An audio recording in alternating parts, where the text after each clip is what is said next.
Hello everyone, welcome to English with Evelyn. और आज हम बात करने वाले हैं इंटरव्यू के बारे में। इसकी मुझे बहुत डिमांड आई है क्योंकि बहुत सारे लोग हैं जो कि एक्सपेक्ट कर रहे हैं केवी का इंटरव्यू के लिए।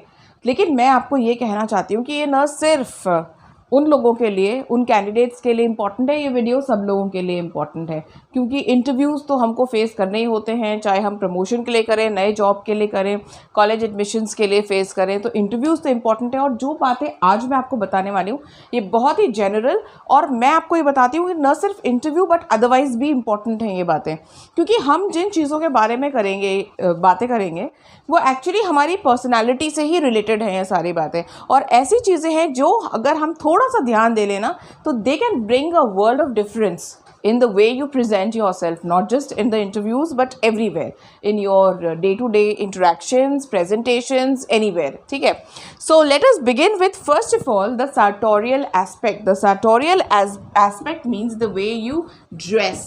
Now it's a very important aspect.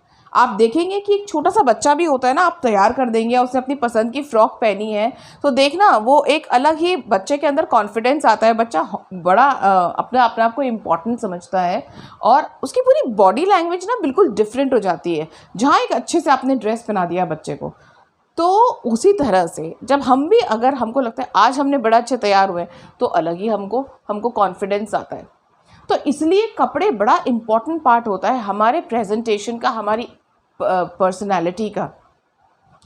और यूनिफॉर्म्स को अलग रखते हैं। यूनिफॉर्म्स तो होते ही हैं, है ना, कि हमको दूर से पहचान आता है कि इनमें से, जैसे रेलवे स्टेशन पे हैं तो कौन किस चीज़ के लिए, किस ज़रूरत के लिए किनको हमको अप्रोच करना है। वहाँ पे जीआरपी होते हैं, वहाँ पे रेलवे के ऑफिशियल्स होते हैं, वहाँ पे पोर्टर्स होते हैं, हमको पता होता है किस काम के लिए किनको हमको अप्रोच करना है। लेकिन यूनिफॉर्म से हट के भी जब हम अपनी वर्क प्लेस पे जाते हैं या जब हम इंटरव्यू के लिए जाते हैं तो हमें कैसे ड्रेसअप होना चाहिए, and specially for an interview because you are looking forward to making a very good positive impression on the interviewers. ठीक है, तो सबसे इम्पॉर्टेंट होता है कि हम कंजर्वेटिवली ड्रेस करें।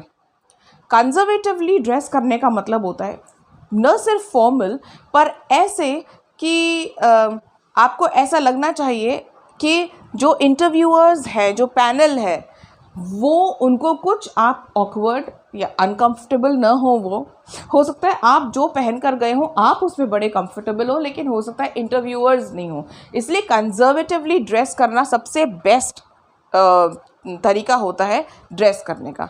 ठीक है, कलर्स की चॉइस बहुत इंपॉर्टेंट होती है। बहुत ग्लेरिंग कलर्स भी नहीं होने चाहिए, बड़ा ब्राइट रेड पहन लिया, शॉकिंग पिंक पहन लिया, ऐसा भी नहीं होना चाहिए। बहुत ही डल भी नहीं होना चाहिए। ठीक है, ऐसा हो जो आपको, आपकी जो भी आप बात करने वाले हैं, आप इंटरव्यू में जो अपनी पर्सनालिटी को प्रेजेंट करने वाले हैं, आप अपनी नॉलेज बताने वाले हैं, उस चीज़ को छुपाए नहीं। आपका जो आपने जो कपड़े पहने कि बार बार सबका ध्यान बस आपके ईयरिंग्स पर ही जा रहा हो या आप टाई एडजस्ट कर रहे हो उसी पर ही ध्यान जा रहा हो, ऐसा नहीं होना चाहिए, है ना। वो आपके जो कपड़े हैं वो आपको कॉम्प्लीमेंट करें, आपको न तो दबाएं, या ऐसा हो कि आप सारी अटेंशन ही आपके कपड़े ही ले जाएं, आपके नेल्स ही ले जाएं, या आपने शेव नहीं किया हो वहीं पे बार बार ध्यान जाए। क्योंकि ये सब चीज़ें हैं ना, ये प्रिपेयर्डनेस बताती हैं कि हम इस चीज़ को कितना सीरियसली ले रहे हैं, हमारे लिए कितना इम्पॉर्टेंट है। अगर आपके कपड़े बहुत कैजुअल लगेंगे या ऐसा लगेगा कि आपने कुछ ख़ास अपनी अपीयरेंस पे ध्यान नहीं दिया है, तो उससे पता है क्या इंप्रेशन जाएगा इंटरव्यूअर्स के, कि आपके लिए बहुत ज़्यादा इम्पॉर्टेंट नहीं है ये, आपकी कैजुअल अप्रोच है इसको लेकर के। या ऐसा भी हो सकता है कि आप इतने ओवर कॉन्फिडेंट हैं अपनी सक्सेस को लेकर के, आपने सोचा कि मुझे तो ज़्यादा कपड़ों पर ध्यान देने की ज़रूरत ही नहीं है ना। ऐसा नहीं होता है ना। हमेशा हमको ये बताना होता है कि ये जो मैं अभी इंटरव्यू में आया हूँ या आई हूँ ये मेरे लिए बहुत इम्पॉर्टेंट है, क्योंकि होता भी है ना। तो इसलिए कपड़ों पर हमको बहुत ध्यान देना है। फिर हमारी एक्सेसरीज़, अगर हम टाई पहन करके प्लान कर रहे हैं, हम टाई पहन करके जाएं तो हमको टाई पहले से नोट तैयार करके, कॉलर्स चेक करके, ये हमको हमेशा पहले से पहन करके या मतलब ये देख लेना है कि हम उन कपड़ों में कंफर्टेबल हैं कि नहीं।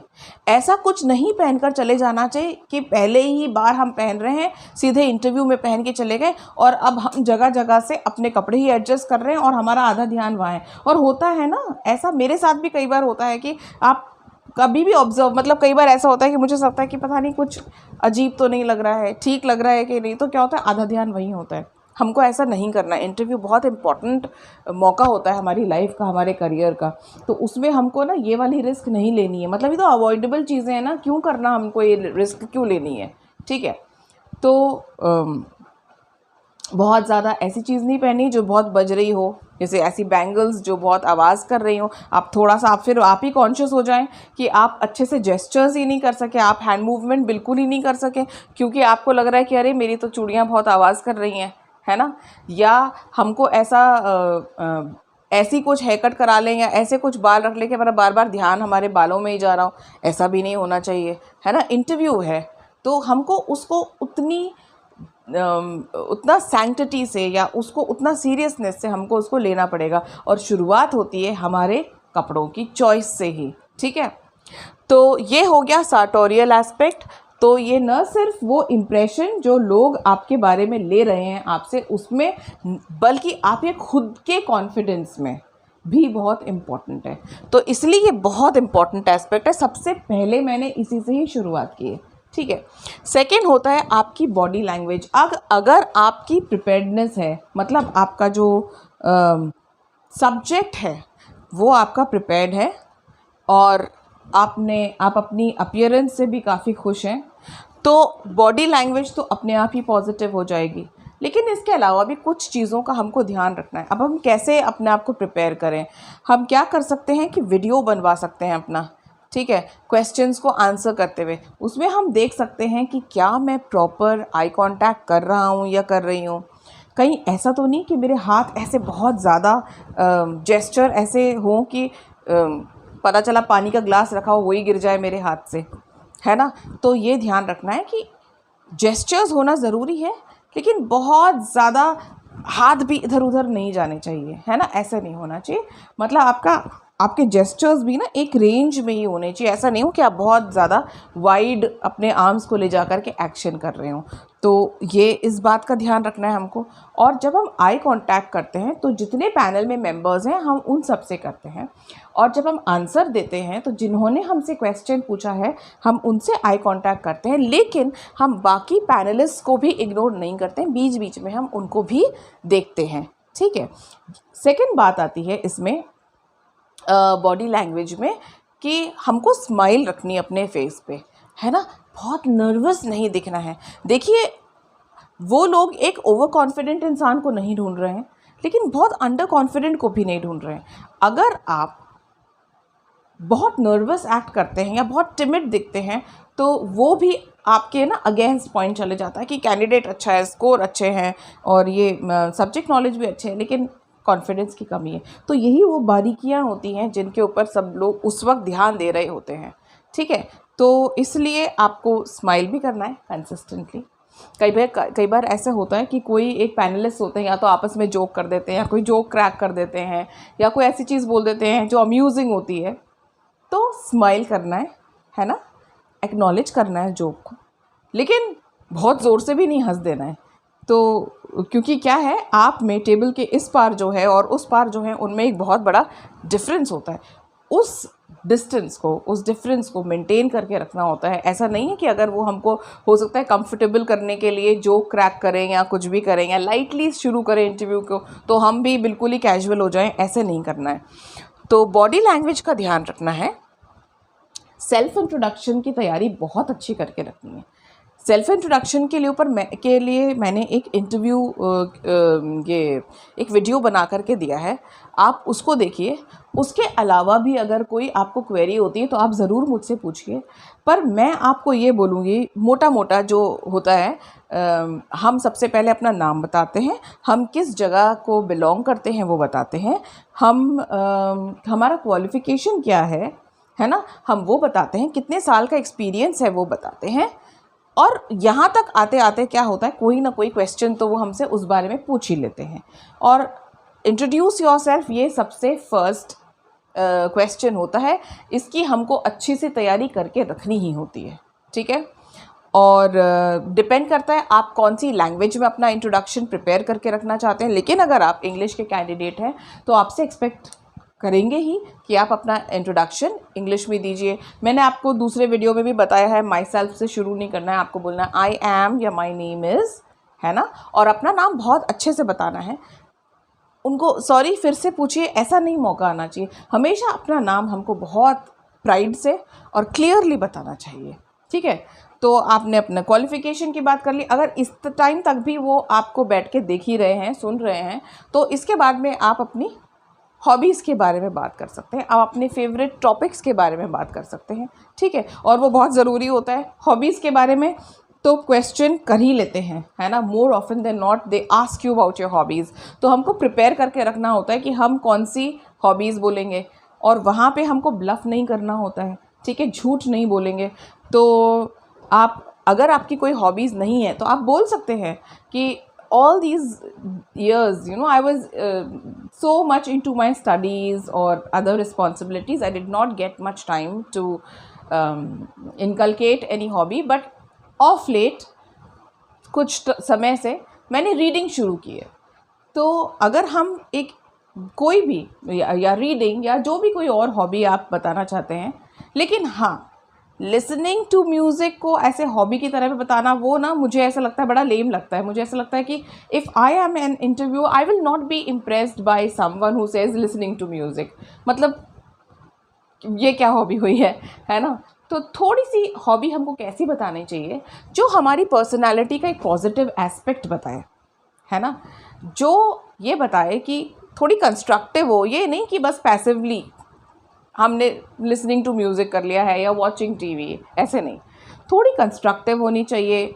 आप एक्टिवली कोई चीज़ में पार्टिसिपेट कर रहे हैं, ये बतानी चाहिए आपकी हॉबी। तो इसलिए हॉबी बहुत सोच समझ कर हमको बोलनी है, ठीक है। लेकिन एट द सेम टाइम ना ब्लफ भी नहीं करना है, जो है वो बोलिए। और ऐसी हॉबी इनकलकेट कीजिए अगर नहीं है तो, जो कंस्ट्रक्टिव हो, थोड़ी सी आपकी पर्सनालिटी को डेवलप करने में हेल्प करे, इस तरह की कोई चीज़ बोलनी चाहिए हमको, ठीक है। तो ये हमारा सेल्फ इंट्रोडक्शन का पार्ट हुआ। अब इसके बाद में आता है प्रेजेंटेशन। प्रेजेंटेशन से मेरा मतलब है अब आप पूरे इंटरव्यू में अपने आप को कैसे कैरी करते हैं, बहुत डिग्निफाइड तरीके से, कॉन्फिडेंटली, लेकिन एरोगेंट नहीं होना चाहिए।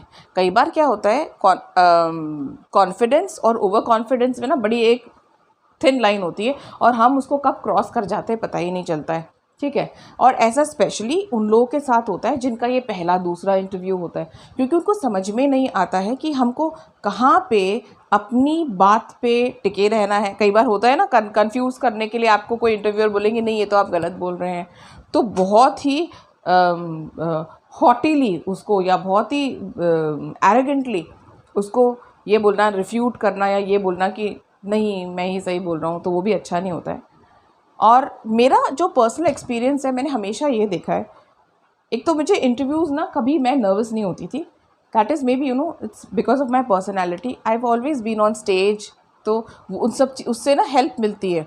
और I use to look forward to it कि बड़ा इंटरेक्शन होगा, अच्छा मज़ा होगा। मतलब हर इंटरव्यू अपने आप में एक डिफरेंट एक्सपीरियंस होता है, और आप इतने अच्छे लोगों से मिल रहे होते हैं और इतने नॉलेजेबल लोग होते हैं। I have never left an interview room without learning something और दी अदर। मैंने हमेशा कुछ ना कुछ सीखा ही है वहाँ पे लोगों से। And every interview has been an amazing experience. तो एक चीज़ तो ये है कि हमको ना वहाँ पे इस चीज़ को छोड़ करके जाना है कि मुझे ये जॉब मिलेगी या नहीं मिलेगी, टेंशन में नहीं जाना है, कॉन्फिडेंट होके जाना है। You have to put your best foot forward. ये इडियम है, इसका मतलब होता है हमको अपना बेस्ट वहाँ पे देना है, ठीक है। लेकिन नर्वस नहीं होना है। अगर आप नर्वस हो गए ना तो आप बाद में बड़े रिग्रेट्स रह जाते हैं कि अरे मुझे ये ऐसे नहीं ऐसे बोलना चाहिए था। अब आप ये नर्वसनेस आपकी कैसे जाएगी? आप अगर प्रैक्टिस करके जाएंगे ना तो आप कम नर्वस होंगे। और प्रैक्टिस आपने को ऐसा कैसे करना है, मिरर के सामने खड़े होकर के बोलिए, जिस साड़ी में आप जाना चाहते हैं, जो टाई जो सूट पहन कर जाना चाहते हैं, आप उसमें पहन कर के सामने खड़े होकर के अपने आप को देखिए। अगर आपको अपनी सेल्फ इमेज अच्छी लगती है, आपको ऐसा लगता है कि हाँ ये मैंने आंसर सही करा है, तो आप अपने आप ही कॉन्फिडेंट हो जाएंगे। सेकेंडली, ऐसा कई बार होगा आपके साथ में, मेरे साथ भी कई बार हुआ है कि कोई क्वेश्चन पूछा है, हमको उसका आंसर नहीं आता है। हमको सारे क्वेश्चन के आंसर्स थोड़े ही आ सकते हैं, तो नर्वस नहीं होना है। आपको ये हम्बली बोल देना है, I am sorry, I can't answer this question, I don't seem to remember, I think I am slightly confused in this. देखिए वो वहाँ पे जो लोग बैठे हैं वो इतने वाइज, इतने विजडम वाले लोग और इतने एक्सपीरियंस लोग हैं ना, उनको भी पता है, उन्होंने भी ये दिन देखे हैं जब उनके करियर की शुरुआत थी और वो इंटरव्यूज़ में आकर के बैठते थे, तो उनको पता है आपको सब कुछ नहीं आता होगा। वो एक्सपेक्ट भी नहीं करते, है ना, उनको पता है कि नहीं आती होंगी ना कई बार चीज़ें, तभी तो वो वहाँ हैं, हम यहाँ हैं। लेकिन उस वक्त ना वो पता है क्या देखेंगे कि आपका एटीट्यूड क्या है ना, आप किस तरह से उस बात को सामने रख रहे हैं। तो बड़ी हम्बली उनको ब्लफ करने की कोशिश मत कीजिए या गलत चीज़ पे अड़कर बैठने की कोशिश मत कीजिए। आप बोल दीजिए humbly, I think yes sir, maybe you are right, yes maybe I do not know this, yes I think I am confuse, yes sir I learn this. तो आप अगर बिल्कुल हम्बली एक्सेप्ट कर लेंगे तो आपका attitude उनको पता चलेगा कि नहीं भाई, this person is keen to learn, है ना, और आपको पसंद करेंगे वो एज अ कैंडिडेट। तो और अगर कोई गलती हो भी जाती है, जिससे पता चलता है हमको कि हमने गलत बोला है, आई एम सो सॉरी, ये बोल करके शांत हो जाइए, है ना। Wait for the next question, they will ask you another question, है ना। कोई एक्सपेक्ट नहीं करता कि आपको सब कुछ आता है, ठीक है। अब इसमें प्रेजेंटेशन में अच्छा एक चीज़ और होती है कि आपसे अगर ये पूछा जाए कि आपका फेवरेट टॉपिक क्या है, आप क्या पढ़ाना चाहते हैं, तो ये आपके लिए गोल्डन चांस होता है to put your best foot forward. आप प्रिपेयर करके जाइए, ठीक से आप तैयार होकर के जाइए इस बात के लिए कि वहाँ पर एक वाइट बोर्ड होगा, वहाँ पर आपके लिए कुछ सामान रखा होगा कि आपको बोलेंगे आप ग्रामर का ये टॉपिक पढ़ा दीजिए, या आप ये टॉपिक या अपनी फेवरेट पोम पढ़ा दीजिए, आप लिटरेरी डिवाइसेस पढ़ा दीजिए। आप प्लीज़ वो तैयार करके जाइए, ठीक है, और आप प्रिपेयर्ड रहिए आप उसको पढ़ाने के लिए। अगर आप इतनी प्रेपरेशन के साथ जाएंगे ना, तो मुझे ऐसा लगता है कि कॉन्फिडेंस आपको अलग से कहीं से अपने अंदर इंग्रेडिएंट डालना नहीं पड़ेगा, आप प्रिपेयर्ड रहेंगे already. So I think this is all, and after this you do not need to watch a lot of videos on appearing for interviews and all. I think this information is enough. Beyond this, what you need to do now is just keep on studying, prepare properly and keep answering questions, ठीक है। और अपनी जो normal questions होते हैं hobbies पे, favourite topics पे, इन questions को आंसर करते रहिए, अपने अच्छे से अच्छे प्रिपेयर करते रहिए, अपने ग्रुप्स के अंदर आप डिस्कस करिए, and I think you'll be good to go. Okay, so with this I'll take your leave. Keep sharing the videos, like, subscribe, and all the best to you.